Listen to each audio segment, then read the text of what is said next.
কিছু বলেন।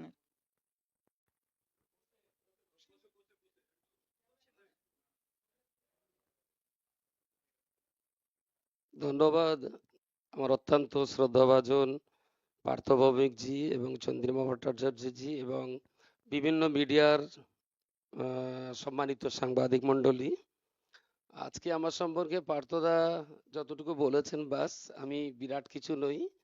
তবে আমার শিক্ষাগত পড়াশুনো করতে করতে আমি এই জগৎ থেকেই কাজটাকে একটু ভালোবাসতাম বলে সেবা শিক্ষা এই নিয়ে আমি কাজের জগতে ঢুকে যাই। এখনই আমার অনেকগুলো প্রতিষ্ঠান, প্রায় ৮০টির অধিক। তার ভেতরে 18টা আছে গার্লস ক্যাম্পাস। চন্দ্রমাদি যেখানে আছেন, প্রায় আমাদের ছাত্রী সংখ্যা আছে ৬,০০০-এর অধিক।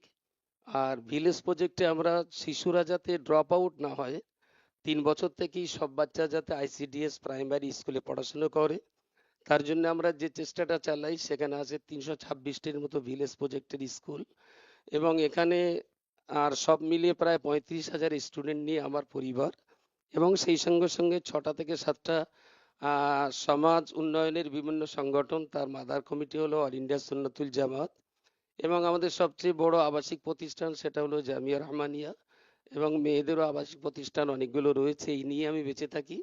এবং বিভিন্ন সময় বিপর্যয়, খরা বা বিভিন্ন ক্ষেত্রে লকডাউনের ক্ষেত্রে প্রায় 49টা লঙ্গরখানা চালিয়েছিলাম 49টা গ্রামে একাধারে প্রায় 2 মাস।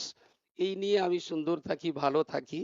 তবে তার মাঝখানে আজকের দিনে যেটা অত্যন্ত গুরুত্বপূর্ণ হয়ে দাঁড়িয়েছে, আজকে কোনো রাজনৈতিক সমস্যা সমাধানের জন্য এটাই বড় কথা নয়, বরং বাংলা আজকে একটা বিরাট হুমকির মুখে। সারা ভারতবর্ষ একটা দেশ, তো আমি এই দেশের নাগরিক। আমি বাংলা কথা বলতে পারি, হিন্দি কথা বলতে পারি, বা অন্য যে কোনো ভাষায় কথা বলতে পারি, কিন্তু খুবই দুর্ভাগ্য, অন্যান্য ভাষায় কথা বলে কলকাতায় কাউকে মার খেতে হয় না, কিন্তু বাংলা ভাষায় কথা বলে মহারাষ্ট্রে বাঙালি ভাইদের মার খেতে হয়। আজকে বাংলা ভাষার সমস্যা, বাঙালি জাতির সমস্যা। বাংলাটাকে একটা কলঙ্কিত করার জন্যে বিভিন্ন উগ্র সাম্প্রদায়িক শক্তি, এবং তারা বিভাজন, হিন্দু মুসলমান শিখ ইসাই বিভিন্ন ধর্মের মাঝখানে বিভাজন সৃষ্টি করে যে অস্থির পরিস্থিতি তৈরি করছে। এই পরিস্থিতির মোকাবেলায় মমতা ব্যানার্জির সবাইকে সঙ্গে নিয়ে চলবার যে মানসিকতা, কাউকে অচ্ছুত না ভেবে, আজকে এই আমার পাশেই বসে আছেন দিদি, সাঁওতাল মহিলা, তিনি তো আলহামদুলিল্লাহ আমরা এটাকে অত্যন্ত ভালোভাবে গ্রহণ করি। আমি বছরে একটা দিন করে, একটা মুন্ডা পরিবার নয়, একটা মুন্ডা মহল্লাতেও ওদের আনন্দ দেওয়ার জন্য বছরে একদিন তাদের খাওয়া দিই। এই যে আমাদেরই দেশে কে নিচু কে উঁচু, কে সবচেয়ে বড় কথা হলো এরা আমার ভাই, এরা আমার বোন, এরা আমার দেশের সহনাগরিক।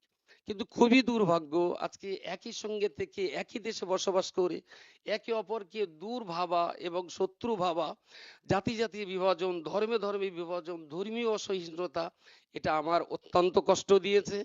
তাই দেশ যাতে একসঙ্গে থাকে, বাংলা যাতে আমরা ঐক্যবদ্ধভাবে থাকি, বাংলার শতাব্দী প্রাচীন সেই ঐতিহ্য, সেই সম্প্রীতি, সেই প্রেম ভালোবাসা নিয়ে যাতে আমরা বাঁচতে পারি।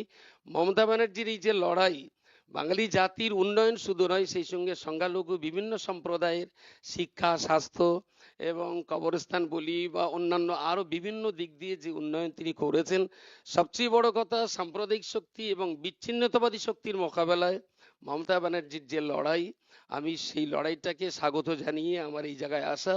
এবং আমি যদি সফল হব, যদি তিনি আমার দ্বারাতে কিছু কাজ করিয়ে নিতে পারেন, আমি বিভাজন সহ্য করতে পারি না, আমি কখনোই বিভেদকে সহ্য করতে পারি না। পশ্চিমবাংলা এমনই একটা রাজ্য যেখানে মসজিদ থাকবে, তারই পাশে মন্দির, তার পাশে গির্জা, সবাই সবার মতো যে যার ধর্ম পালন করবে, কেউ কারো ধর্মকে অবজ্ঞা করবে না, সবাই সবার ধর্মকে শ্রদ্ধা করবে। এইভাবেই এই বাংলাটা থাকুক, সারা ভারতবর্ষের ভিতরে বাংলা মাথা উঁচু করে দাঁড়াক। তাই বাংলার সম্প্রীতি, বাংলার সাহিত্য, বাংলার কৃষ্টি কালচার যাতে ভারতবর্ষের কোথাও অপমানিত না হয়, সারা বিশ্বের বুকে বাংলাকে আমরা মাথা উঁচু করে দাঁড় করাতে পারি। মমতা ব্যানার্জির এই লড়াইকে স্বাগত জানিয়ে আমার জীবনের মাঝ বয়স পেরিয়েও আজকে এই জায়গায় আমাকে এখানে আসতে হলো, কারণ দেশের বিবাদ বিসম্বাদ বিভাজন যে কঠিন জায়গায় পৌঁছে গেছে, এর বিরুদ্ধে যদি আমরা লড়াই করতে না পারি, তাহলে আমার মনে হয়েছে দেশের প্রতি যে দায়িত্ব আমার ছিল, সেই দায়িত্ব পালন করা হবে না। তো তারা যদি আমার দ্বারাতে কিছু কাজ করিয়ে নিতে পারেন, তাহলে আমি সার্থক হব। যারা আজকে এখানে এসেছেন সবাইকে ধন্যবাদ জানিয়ে, সাধুবাদ জানিয়ে, মমতা ব্যানার্জির এই কর্মকাণ্ডের আমি আরো উন্নতি উন্নয়ন কামনা করে সবাইকে ধন্যবাদ জানিয়ে ছোট্ট কথা শেষ করছি।